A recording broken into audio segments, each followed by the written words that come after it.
ॐ दिक्कालादनवच्छिन्न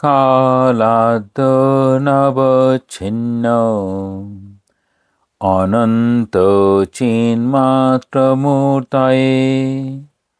स्वानुभूते कमनाय नमो शान्ताय तेजसे ऋतम् आत्मा परं ब्रह्म सत्यमित्यादिकाबोधये कल्पिता व्यवहारार्थं संज्ञातस्य महात्मनः। আজ আমাদের যোগবশিষ্ঠ সার তৃতীয় অধ্যায় তত্ত্বজ্ঞান প্রকরণ 19 নম্বর শ্লোক থেকে। হৃদয়াৎ সম্পরিত্যাজ্য সর্বং দৃশ্যং প্রশান্তধীঃ ব্যোমো সোমোতরো ব্যাঘ্রো সমুক্তো পরমেশ্বরঃ। বলছেন ইয়া প্রশান্তধি হৃদয়াৎ সর্বং দৃশ্যং সম্পরিত্যাজ্য ব্যোমো সৌমো ভর অব্যাঘ্রো স মুক্ত পরম ঈশ্বরঃ। যে প্রশান্তচিত্ত পুরুষ হৃদয় হইতে সর্বদৃশ্যের সত্যত্ব ভাবনা নিঃশেষে পরিত্যাগপূর্বক আকাশের ন্যায় নির্মল ও অনাসক্ত হইয়া অবস্থান করেন, তিনি সাক্ষাৎ পরমেশ্বর তুল্য এবং জীবন মুক্ত। তারা বলছেন প্রথম যে প্রশান্ত চিত্ত। সাধারণভাবে আমরা প্রশান্ত চিত্ত থাকতে পারি না। আমাদের অবস্থান কীরকম হয়? যখন যেটি মনে এলো, যখন যেটি যা দেখলাম যা শুনলাম সেটিই আমাদের অশান্ত করে তোলে। কারণ আমাদের চাওয়া পাওয়া কিংবা আমাদের না চাওয়া না পাওয়া বা চাওয়া পাওয়া নিয়ে বুঝতে পারছি না, তাহলে আমরা একটা দ্বন্দ্বের মধ্যে যখন চলছি তখন এই প্রশান্ত অবস্থা আমাদের বিঘ্নিত হয়ে যায়। শান্ত অবস্থা কখন হয়? আমরা যেন কোনো কিছু একটা পেয়ে শান্ত হই। না পেয়েও শান্ত হওয়া যায়, সেটি খুব কঠিন। তাহলে প্রশান্ত চিত্ত, সেই জন্য আগে বাসনার কথা বলা হয়েছে। বাসনা কিভাবে? বাসনা যেন সেই ঘৃতাহুতির মতো, মানে আগুনে ঘি দিলে পরে আরও আগুনটা বেড়ে যায়, ঠিক সেই রকমভাবে বাসনাগুলো সেই কর্ম বাসনাকে পূর্ণ করলো, আবার নতুন করে বাসনার জাগরণ। তাহলে এখানে বলছেন প্রশান্ত চিত্ত পুরুষ হৃদয় হইতে এই সর্বদৃশ্যের সত্যত্ব, তাহলে যা দেখছি তা সত্য আর মিথ্যা, জাগতিকভাবে সত্য, পরিবর্তনশীল রূপে সত্য। আরেকটি সত্যত্ব হচ্ছে সেটি যে অপরিবর্তিত সত্তা একমাত্র ব্রহ্ম এর অন্তরে অবস্থান করছে, চৈতন্য সত্তা। তাহলে জগতের সত্যত্ব, যা দৃশ্য দেখছি যা শুনছি তার সত্যত্ব, তাহলে সেটি হচ্ছে জাগতিক সত্যত্ব। এই সত্যত্ব যদি আমরা মনে করি এটাই শেষ কথা, এটাই সত্য, এই রকম ভাবনা নিঃশেষে পরিত্যাগপূর্বক, তাহলে এই জাগতিক সত্য এটা নিঃশেষেই পরিত্যাগপূর্বক আকাশের ন্যায় নির্মল। তুলনা দিচ্ছেন আকাশের সঙ্গে। আকাশে মেঘ থাকতে পারে, বৃষ্টি হলো, মেঘ আবার হাওয়াতে চলে গেল, আকাশ কিন্তু সবসময় নির্মল। তাতে মেঘ আসতে পারে কিন্তু মেঘ চলে যেতে পারে। ও অনাসক্ত হইয়া অবস্থান করেন। এই অনাসক্ত স্বামীজি কর্মযোগে বলছেন এই অনাসক্ত অভ্যাস কীভাবে করছেন। আসক্তি, তার বিপরীত হচ্ছে অনাসক্তি। কিন্তু বিরক্তির কথাটা বলছেন না, আসক্তি আর অনাসক্তি। এখানে ঠিক অনাসক্ত, মানে আসক্ত হচ্ছে না, ওটা ছাড়া আমার চলবে না, এরকম ব্যাপারটা নয়। তিনি সাক্ষাৎ পরমেশ্বর তুল্য এবং জীবনমুক্ত। তাহলে জীবনমুক্ত হতে গেলে এই শ্লোক অনুযায়ী বলছেন জগতের যে সত্যত্ব অবস্থা সেই ভাবনা থেকে সেখানে ভগবানের সত্যত্ব, চৈতন্য সত্তার সত্যত্ব এই রকম, অর্থাৎ সেই পারমার্থিক সত্য সেটির কথা বলছেন। সেটির অবস্থানটা কীরকম না আকাশের ন্যায় নির্মল। তাহলে আকাশ যেরকম নির্মল ঠিক সেই রকম, কোনো কালিমা সেখানে যুক্ত হচ্ছে না, সেটি আসছে আবার চলে যাচ্ছে। তাহলে আমরা যেন এরকম ভাবনা না করি মেঘ করলো, ঝড়ঝঞ্ঝা হলো, ওটাই তার আকাশের স্বাভাবিক অবস্থা না, ওটা খুব অল্প সময়ের জন্য। আমরা সারা বছর 365 দিনে যদি দেখি তার তুলনায়, তাহলে মেঘ ঝড় ঝঞ্ঝা এরকম কতদিন হয়, তুলনামূলক কম, কোনো কোনো স্থানে যদিও বেশি হয়।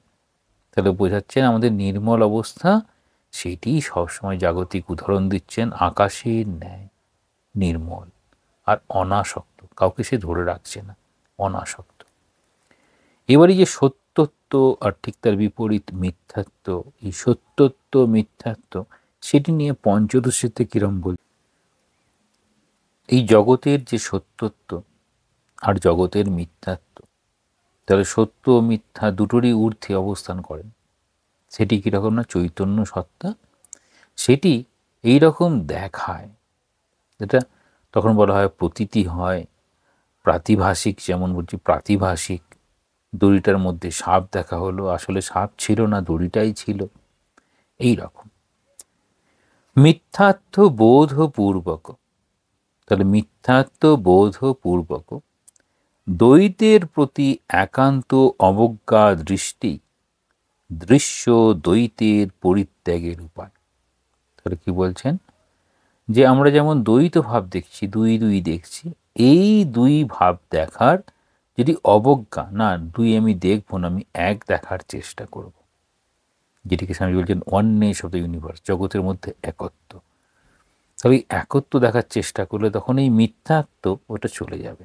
কিরকম বলছেন, দ্বৈতাবজ্ঞাসু স্থিতা চেত অদ্বৈতেধি স্থিরা ভবেৎ স্থৈর্যে তস্যাপুমানেশ জীবন্মুক্ত ইতির্যতে।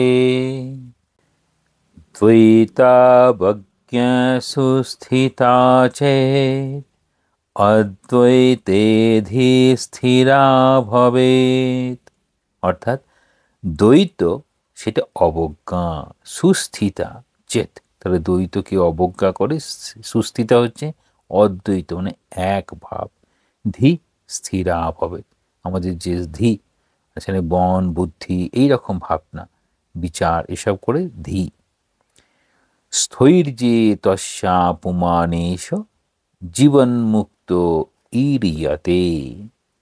তাহলে যদি সেরকম করা যায়, সেই রকম কীরকম বলছেন তাহলে, তাহলে মিথ্যাত্ব বুদ্ধি সহায়ে দ্বৈতের প্রতি অবজ্ঞা দৃষ্টি, তাহলে মিথ্যাত্ব বুদ্ধি অর্থাৎ সেটি জগৎ পরিবর্তনশীল হতে পারে, সেই পরিবর্তনশীল রূপে সেটি মিথ্যা, এর মধ্যে জগতের মধ্যে একত্ব সেই ব্রহ্মসত্তা, তত্ত্বমসি শ্বেতকেতু তত্ত্বম, এই ভাবনা অর্থাৎ সেই চৈতন্য সত্তা যখন ভাবনা করা যায়, তাহলে সেই উচ্চতর ভাবনা থেকে এই জগতের মিথ্যাত্ব ভাবনাটাকে বোঝার চেষ্টা করা যাবে। সেই রকম বলছেন মিথ্যাত্ব বুদ্ধি সহায়ে দ্বৈতের প্রতি অবজ্ঞা দৃষ্টি সুদৃঢ় হইলে অদ্বৈত তত্ত্বে বুদ্ধি নিশ্চলভাবে স্থিতি লাভ করে। তাহলে অদ্বৈত তত্ত্বে বুদ্ধি নিশ্চলভাবে স্থিতি লাভ করতে পারে না কেন, না তার কারণ হচ্ছে জগতের মধ্যে থেকে, জগতের মধ্যে জগৎটাকেই সত্য বলে মনে করতে করতে এরা দীর্ঘকালীন ব্যাপার, কারণ আমরা এর আগে যতবার জন্মগ্রহণ আমাদের হয়েছে, যেমন যেমনভাবে জগৎটাকে দেখে এসেছি, সেই যেন অভ্যাস ছেড়ে আমরা বেরিয়ে আসতে পারছি না। তাহলে এখানে যারা মহাপুরুষ, যারা এই অদ্বৈত তত্ত্ব জ্ঞান লাভ করেছেন, তাদের এটি অভিজ্ঞতা, তাদের জ্ঞান লব্ধ। কীরকম জ্ঞান লব্ধ করছেন, যে এই জগতের প্রতি যদি আমরা এই মিথ্যাত্ব বুদ্ধি। তাহলে মিথ্যাত্ব বুদ্ধি সেটিকে এখানে অবজ্ঞা করছে কেন? না তার হায়ার স্টেপে তিনি চলে গেছেন বলে। যেমনভাবে ক্লাস 10-এ যখন কোনো একটি ছেলে পড়ছে, তোমার ক্লাস 1টা কীরকম ছিল? পুরো ক্লাস 1 তো খুব সাধারণ, সহজেই পাস করে গেছি। কিন্তু যখন সে নিজে ক্লাস 1-এ ছিল, তখন বলতে কি কঠিন পরীক্ষা আসছে, কি করে পাস করব। অর্থাৎ যিনি যেখানে থাকেন সেখান থেকে তার যে উত্তরণ ঘটাতে হবে, প্রত্যেককেই কষ্ট করতে হয়। সেই কষ্টের মধ্যে এই ধারণা, কষ্ট মানে হচ্ছে প্রয়াস। তাহলে বিভিন্নভাবে সে চেষ্টা করতে হবে যে জগতের মিথ্যাত্ব বুদ্ধি আমি আনবো কী করে জগতের মধ্যে থেকে। সেই জন্য ঠাকুর একটা উদাহরণ দিয়েছেন খুব সুন্দর। নুনের পুতুল সমুদ্র মাপতে গিয়েছিল। নুনের পুতুল সমুদ্রে গেলে তখন সে নিজে একাকার এক হয়ে যাবে। তাহলে সেই সমুদ্রের মধ্যে যে লবণ ছিল, সেই লবণটা যেন আলাদা করে নিয়ে সে একটা মূর্তি ধারণ করলো, নুনের পুতুল হয়ে গেল। তারপর সে সমুদ্রে গিয়ে নিজেকে এক করে ফেললো। তাহলে আমরা যখন এরকম আলাদা আছি, আমরা যেন ঠিক ওরকম নুনের পুতুলের মতো আলাদা হয়ে গেছি। আবার সেই সমুদ্র যদি সেখানে যা সব চৈতন্য সত্তা হয়, তখন আমার মধ্যে যে চৈতন্য, জগতের মধ্যে সেই চৈতন্য, একই চৈতন্য, এই স্বরূপ যখন বোধ হবে, তখন ঠিক ঠিক এই জগতের প্রতি মিথ্যাত্ব বুদ্ধি চলে আসবে। কিন্তু এই জগৎ ভালো মন্দ মিশে রয়েছে। যদি মন্দ হিসেবে দেখা যায়, তাহলে তার প্রতি ঘৃণা, দেশ এসবগুলো চলে আসে। আর জগৎ জগতের মতো, তার যার যেরকম মানে প্রকৃতি, সে সেরকমভাবে নিজেকে প্রকাশ করে। এই প্রকৃতি বললেই তখন প্রকৃতি কীরকম? না সত্য রজতম 3 গুণ দিয়ে সেই প্রকৃতি, সেই মায়ার যেন প্রকৃতি। মায়া অর্থাৎ যেন আমাদেরকে ভুলিয়ে রাখার চেষ্টা করে। তাহলে এই জগৎ নিজেকে সত্য হিসেবে প্রকাশ করার চেষ্টা করবে, যাতে আমরা ওর মধ্যে আবদ্ধ হয়ে থাকি, কোনোভাবে বেরিয়ে আসতে না পারি। ঠাকুর যিনি বলছেন, সেই বুড়ি যদি বুড়ি ছুঁয়ে ফেলে তাহলে খেলাটা থেমে যাবে। ছোটদের খেলা আছে, বুড়ি তোমায় ছুঁয়ে ফেলেছি, ব্যাস। আর সে ওই চোর চোর বুড়ি বুড়ি এরকম খেলা, তাতে যেন আর আর খেলা তা যেন থেমে যায়। এইরূপ নিশ্চল স্থিতিমান পুরুষই জীবন মুক্ত নামে অভিহিত। তাহলে বলছেন এই জীবন মুক্ত দেখে কি করে বুঝবো? না জগতের প্রতি তার সেরকম আকর্ষণ বোধ চলে গেছে। তাহলে যা কিছু করছেন কিভাবে করছেন? না যেটা তিনি অভ্যাস করছিলেন সেরকমই তিনি করে করে আসছেন। তাহলে প্রারব্ধ যখন ক্ষয় হয়ে যাবে, তখন কর্মটা তার শেষ হয়ে গেল। কিন্তু জগতের সঙ্গে তার আলাদা করে কোনো আর আকর্ষণ বোধ নেই। আর এখানে সরাসরি বিপরীত দৃষ্টি দিয়ে বলছেন অবজ্ঞা দৃষ্টি। তাহলে এখানে সুদৃঢ় হয়েছে। কোনটাতে সুদৃঢ় হয়েছে? তাহলে জগতের এই মিথ্যাত্ব বুদ্ধি সহায়ে দ্বৈতের প্রতি অবজ্ঞা দৃষ্টি সুদৃঢ় হলো। তখন হচ্ছে অদ্বৈত তত্ত্বে বুদ্ধি নিশ্চলভাবে স্থিতি লাভ করছে। যেন একে বলা হয় জলৌকাবৎ, মানে জোঁকের মতো। তার দুটো এন্ড আছে, একটা এন্ড থেকে ছেড়ে গিয়ে আর একটা এন্ডকে ভালো করে ধরলো, ধরে তখন প্রথমের এন্ডটা যেন ছেড়ে দিল। তাহলে তার দুটো এন্ডের মধ্যে একদিকে দ্বৈত আর একদিকে অদ্বৈত। যতক্ষণ দ্বৈত ভাবের ভাবনা নিয়ে চলেছে, জগৎ, জগতের ভালো মন্দ, তার মিথ্যাত্ব, এইসব বোধগুলো তার থাকছে, তখন সেই যখন ওটা উঠিয়ে নিয়ে আরেকটাতে যখন রাখছে, তখন সেটা কোথায়? না অদ্বৈত ভাবের বুদ্ধি। সেই বুদ্ধিতে আর জগতের মিথ্যাত্ব দুই দুই ভাব একদমই নেই। সেখানে আর তার দৃষ্টি সেরকমভাবে যাবে না। এতটাই স্থির হয়ে গেল, দৃঢ় হয়ে গেল, যে সেই প্রথমে যে দ্বৈত ভাবটা, সেখান থেকে সে ওই এন্ডটাকে ওঠাতে পারল। তাহলে বলছেন এই রকম যখন হবে, তখন সেই জীবন মুক্ত সেই পুরুষের জগতের প্রতি কীরকম তার কর্তব্যবোধ থাকবে? না থাকবে না। না তার যেরকম করে আসছিল সেরকমভাবেই চলবে। এখানে বলছেন জীবনমুক্ত পুরুষ কৃতকৃত্য, মানে তিনি ধন্য হয়েছেন, কৃতকৃত্য হয়েছেন, ধন্য হয়েছেন, অর্থাৎ তিনি সাফল্য লাভ করেছেন। তাহার আর কোনো কর্তব্য নাই। তাহলে কর্তব্য, তাহলে এই কর্তব্য কি? এটি একটি কর্মযোগের অধ্যায় আছে, স্বামী বিবেকানন্দের লেখা কর্মযোগ, সেখানে কর্তব্য সেটি আছে। তাহলে প্রত্যেকেই আমাদের কর্তব্যবোধ আছে। বাবার কর্তব্য, মায়ের কর্তব্য, শিক্ষকের কর্তব্য, ছাত্রের কর্তব্য, নাগরিকের কর্তব্য, সব রকম কর্তব্য রয়েছে। তাহলে যেটি তার করার কথা সেটি কর্তব্য। যখন কর্তব্য নাই, অর্থাৎ যেটা সে করছিল, অভ্যাস করতো, সেটাই সেই কর্তব্য বলতে সেই প্রারব্ধ কর্ম, সেটি যেন শেষ হয়ে যায়, তখন তার এই দেহটা চলে যাবে। আর যে অভ্যাস তিনি করে আসছিলেন সেই অভ্যাসের বশবর্তী হয়ে সেই কাজগুলোই করেন। এখানে কি বলছেন? সমাধিমথ কর্মাণি মা করতু বা হৃদয়েনাস্ত সর্বাসো মুক্ত এব ত্বমাশয়ঃ।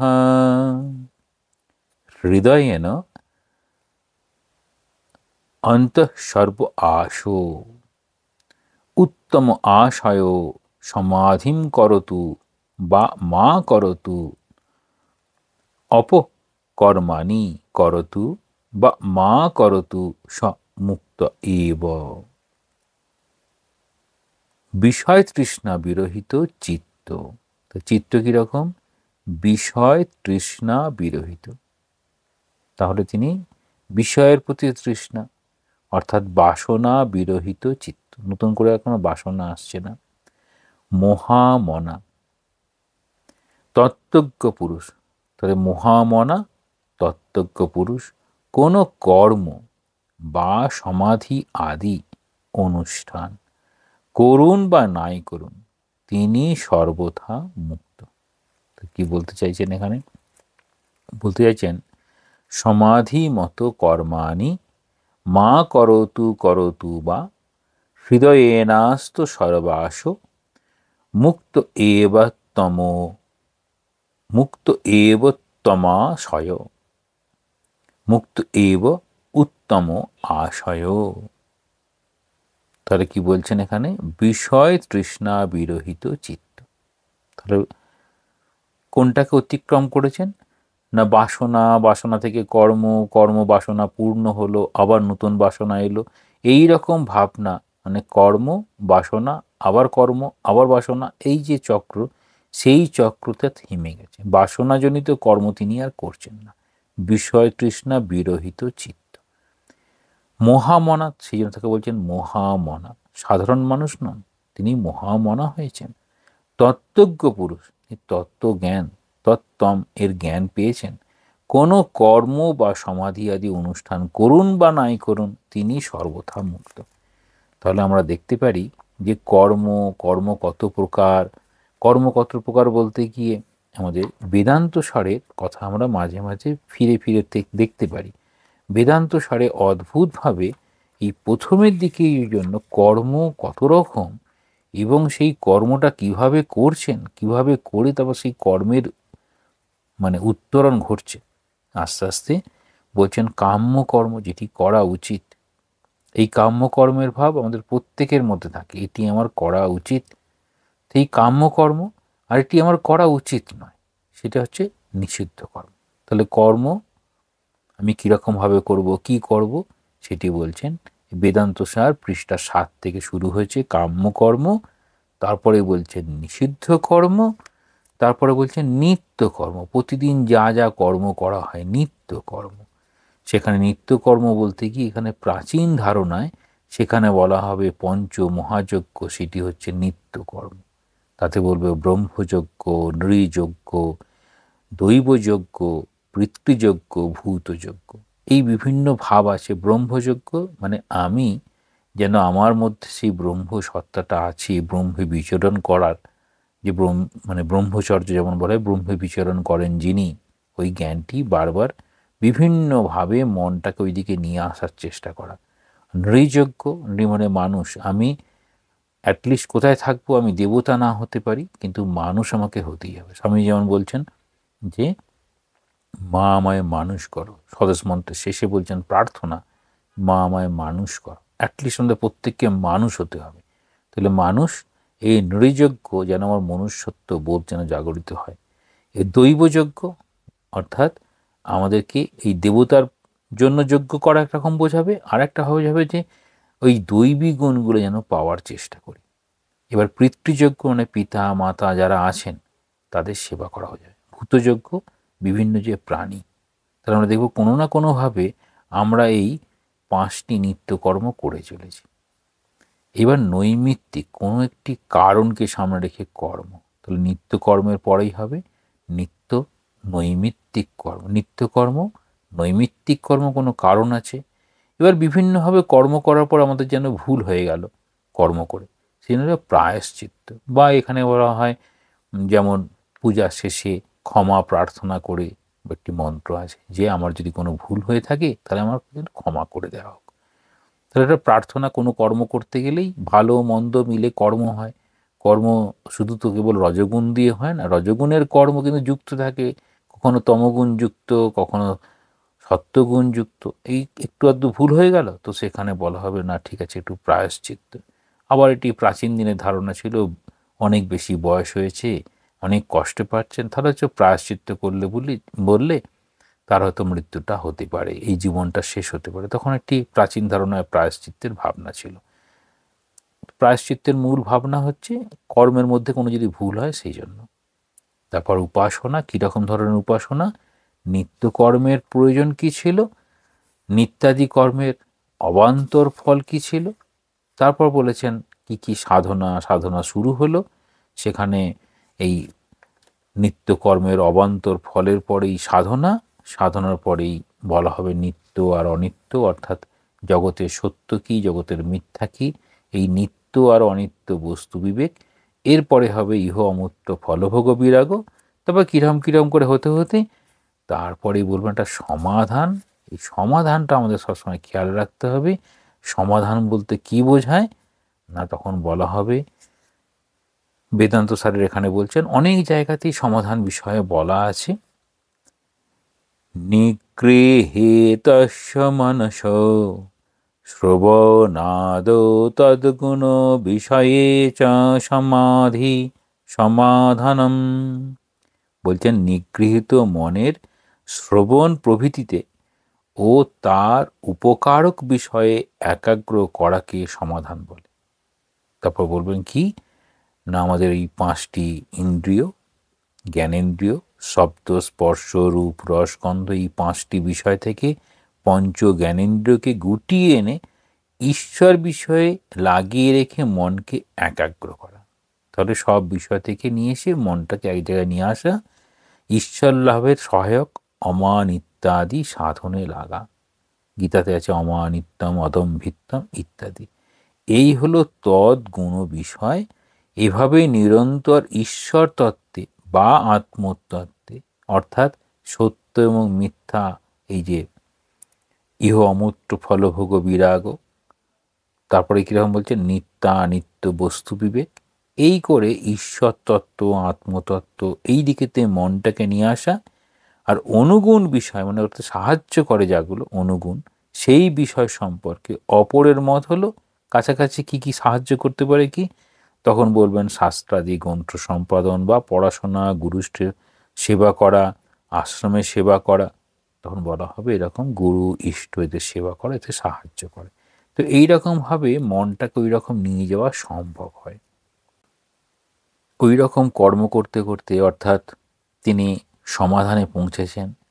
সমাধানে পৌঁছে সেখানে গিয়ে আত্মতত্ত্ব এটিকে অনুশীলন করছেন এবং অনুগুণ বিষয়ক অর্থাৎ তাতে সাহায্য করে যেসবগুলো, সেই গুরু সেবা, ইষ্ট সেবা, শাস্ত্র পাঠ, ধ্যান জপ ইত্যাদি যে যা যা কর্ম করলে পারে আত্মতত্ত্ব জ্ঞান লাভের সহায়ক, সেসব করেছেন, করে এটা লাভ করেছেন। লাভ করার পরে বলছেন তত্ত্বজ্ঞ পুরুষ যখন জ্ঞান লাভ করে গেছেন, কোনো কর্ম বা সমাধি আদি অনুষ্ঠান করুন বা নাই করুন তিনি সর্বদা মুক্ত। তাহলে এরকম করতে করতে জায়গা পৌঁছে গেছেন, তারপর তিনি করতেও পারেন নাও পারেন, কিন্তু তিনি মুক্তই আছেন। বাংলা করছেন এটাকে, যিনি চিত্তে সর্বতৃষ্ণা ত্যাগ করিয়াছেন তিনি ধ্যান করুন বা সাংসারিক কর্ম করুন বা কিছুই না করুন, মহান ব্রহ্মে তাহার চিত্ত সদা নিমগ্ন, সুতরাং তিনি মুক্ত। তাহলে কি বলছেন, সমাধি মথ কর্মাণি মা করতু করতু বা হৃদয়েনাস্ত সর্বাসো মুক্ত এব তমাশয়ঃ। যিনি চিত্তে চিত্তে সর্বতৃষ্ণা ত্যাগ করিয়াছেন। তাহলে তার মধ্যে আলাদা করে আর বাসনা আসছে না। তাহলে মায়ের কথা, প্রত্যেকের প্রতি কর্তব্য কর্ম করো, এক ঈশ্বরেতে ভালোবাসো। তাহলে কর্তব্য কর্ম করছেন, ঈশ্বরে ভালোবাসছেন। এটি কীরকম জায়গা না, আলাদা করে তিনি তৃষ্ণাগুলোকে ত্যাগ করতে সম্ভব হয়েছে। কোনোটার প্রতি আলাদাভাবে তিনি জোর দিচ্ছেন না। তিনি ধ্যান করুন বা সাংসারিক কর্ম করুন। আমরা এই ধ্যান করুন বা সাংসারিক কর্ম করুন, তিনি যে জ্ঞান লাভ করতে পারেন, এটি বেদগীতায় ওই নারীটা দেখিয়েছিলেন, যিনি তার স্বামীর পতির সেবা করছিলেন। তখন ব্রহ্মচারী ভিক্ষা করতে এসেছে। ব্রহ্মচারীর যে জঙ্গলেতে বসে ধ্যান করার সময় কাকপক্ষী কিছু বিষটা ত্যাগ করে দিয়েছিল, তারপর তার দিকে ক্রোধের দৃষ্টিতে তাকাতে তারা ভস্ম হয়ে গিয়েছিল। এই যে ঘটনা, তাহলে এই সাংসারিক কর্তব্য কর্ম করেও তিনি জানতে পেরেছিলেন। কীভাবে জানতে পেরেছিলেন না, নিশ্চিতভাবে তিনি এই বিষয় তৃষ্ণার ঊর্ধ্বে গিয়েছিলেন। বিষয় তৃষ্ণা থাকলে পরে তাহলে সেই সাধারণ কর্তব্য কর্ম অনুযায়ী হবে। তাহলে ঈশ্বরে মন রাখতে হবে বা ওই আত্মজ্ঞানে মন রাখতে হবে, তবে লাভ হবে। তিনি ধ্যান করুন বা সাংসারিক কর্ম করুন বা কিছুই না করুন, মহান ব্রহ্মে তাহার চিত্ত সদা নিমগ্ন। তাহলে ব্রহ্মে মন রাখছেন। তাহলে কেন বলা হলো ব্রহ্মে মন? তাহলে পঞ্চযজ্ঞের মধ্যে প্রথমেই আছে ব্রহ্মযজ্ঞ। তাহলে এই পঞ্চযজ্ঞ যেটি আমাদের করার কথা, সেটি প্রথম থেকেই আমাদের আগে শাস্ত্র রকম বলা হতো, যেটা নিত্য কর্মগুলো করতে হবে প্রতিদিনই। পুজো করার সময় দেখা যায় যে ভূতযজ্ঞ ফট ফট ফট করে কিছু চাল জাতীয় কি জব জাতীয়কে চারিদিকে ছড়িয়ে দেওয়া হয়। ওই ভূতযজ্ঞ অর্থাৎ প্রাণীদের খাওয়ার সুবিধা হবে, তারা আর আমাদেরকে ওই পূজাতে আর ব্যাঘাত সৃষ্টি করতে পারবে না। তাহলে বলছেন এই ব্রহ্মে যদি সদা নিমগ্ন হয় চিত্ত, ব্রহ্মে সদা নিমগ্ন, তখন তিনি মুক্ত। সর্বপ্রকার তৃষ্ণা ত্যাগ হইলেই মুক্তি লাভ হয়, ইহাই ভাবার্থ। এটিকেই মা বলছেন যে নির্বাসনা হলেই মুক্তি। তো মায়ের কথা একদম শাস্ত্রের কথা অনুযায়ী, তো নির্বাসনা হলেই মুক্তি। মা বলছেন প্রার্থনা যদি করতে হয়, কিসের প্রার্থনা করতে হবে না, নির্বাসনার জন্য প্রার্থনা করতে হবে। জ্ঞানামৃতেন তৃপ্তস্য কৃতকৃত্যস্য যোগিনঃ নৈবাস্তি কিঞ্চিৎ কর্তব্যম অস্তি চেন্ন সততবেদ। কি বলছেন? বলছেন জ্ঞানামৃত পান পরিতৃপ্ত। তাহলে জ্ঞানামৃত পান পরিতৃপ্ত, জ্ঞান এরকমভাবে সেটি অভিজ্ঞতার মাধ্যমে হতে পারে, সেটি পড়াশোনা করতে করতে হতে পারে, সেটি আত্মচিন্তা করতে করতে হতে পারে, বা বিচার করতে করতে হতে পারে।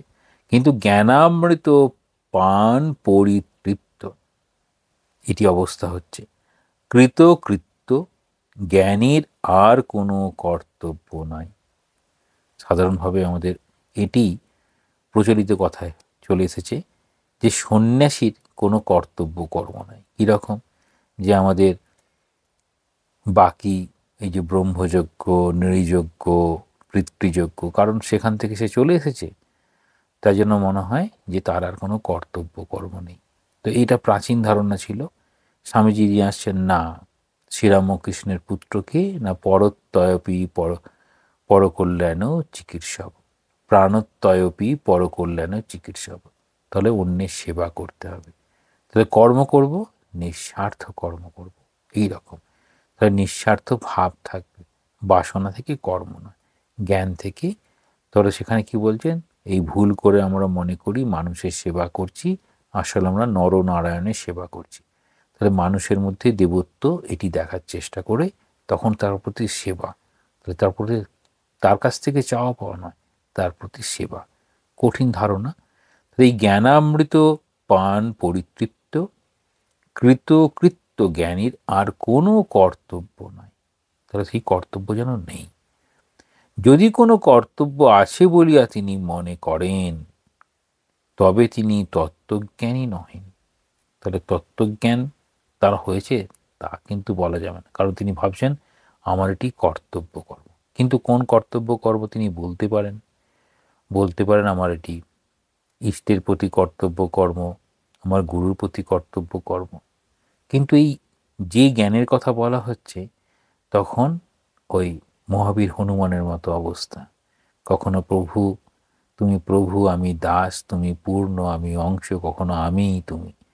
এই যে আমিই তুমি, তখন এই বোধটি যখন চলে আসে তখন আলাদা আর দেখতে পারে না। সেই জন্য সেখানে আর তিনি কোনো কর্তব্য কর্ম বুঝতে পারবেন না। তাহলে একটু এতটাই ঊর্ধ্বের কথা বলা হচ্ছে।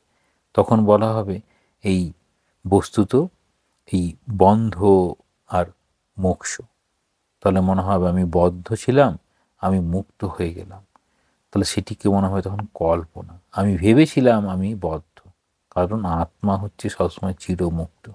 তাহলে আত্মা চিরমুক্ত, এই বোধটা যার হয়েছে, কিভাবে হয় সেটি বলছেন জীবন মুক্তির অবস্থা। এখানে বলছেন তিনি সমাধি লাভ করলেন। সেই সমাধি লাভ করলেন, কিন্তু সেই সমাধিটা কিসের?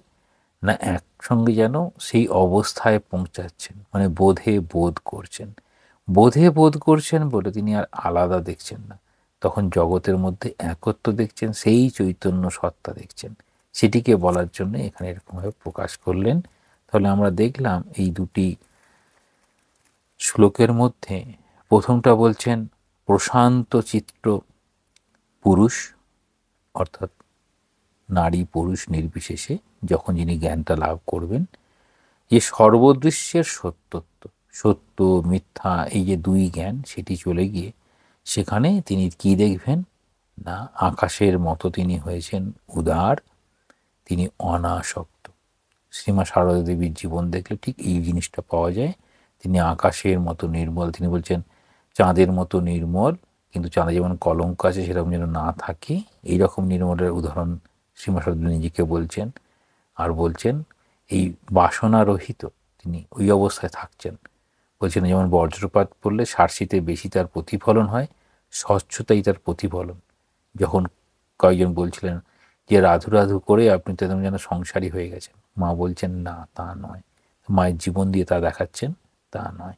শেষের দিকে যখন ওরকম বলা হয় রাধু থাক, সে তার মতো ভাবুক, এইরকমভাবে মানে মায়ের জীবনটা দেখে এই মানে মুক্ত অবস্থায় কীরকম ব্যবহারিক কর্ম করা যায়, কর্তব্য কর্ম করা যায়, কর্তব্য কর্ম বলতে কীরকম বোঝাচ্ছেন, কীভাবে দেখাচ্ছেন। সেখানে জ্ঞানী শুষ্ক হয়ে যেতে পারেন, আবার জ্ঞানী খুব সকলের সঙ্গে একদম তার মতো ভাবে থাকতে পারেন, কিন্তু নিজের সঙ্গে কোনোভাবেই যুক্ত নন। সেটি দেখাচ্ছেন যে তিনি একদম এই বিষয় তৃষ্ণা বিরহিত হয়ে তার মন কোন জায়গায় অবস্থান করছেন। তিনি সাংসারিক কাজ করুন না করুন, যুক্ত থাকুন, তিনি কিন্তু আলাদাই আছেন। সাধারণ মানুষ মাকে দেখে মনে করছেন মা বেজায় বেশ সংসারী করছে, কিন্তু মা একদমই ওর মধ্যে যুক্ত থাকছেন না। সেটি বলছেন কারণ তাঁর মন সবসময় কি, সবসময় তিনি ঈশ্বর চিন্তায় বিভোর হয়ে যেতেন। তিনি বলতেন আমি কি ভিন গ্রহের মানুষ বুঝি, সবাই সংসারে কত দুঃখ বলছে, মানে দুঃখটা কি জিনিস আমি তো বুঝতেই পারলাম না। কেন বুঝতে পারলেন না? না আলাদা করে তার মধ্যে কোনো রকম এই বাসনার উদ্রেক ঘটেনি। তার আলাদা করে তিনি মানে অভ্যাস করতে হয়নি বাসনাটা, এই বাসনাটাকে ত্যাগ করতে হবে, ওই বাসনারই উদ্ভব হয়নি। সেজন্য মায়ের জীবনটা ওরকম নির্মল। আমরা মায়ের জীবনের সাপেক্ষে এই দুটো যদি শ্লোক দেখি খুব ভালো করে বুঝতে পারব। ওম শান্তি শান্তি শান্তি। হরি ওম তৎসৎ। শ্রীরামকৃষ্ণার্পণমস্তু।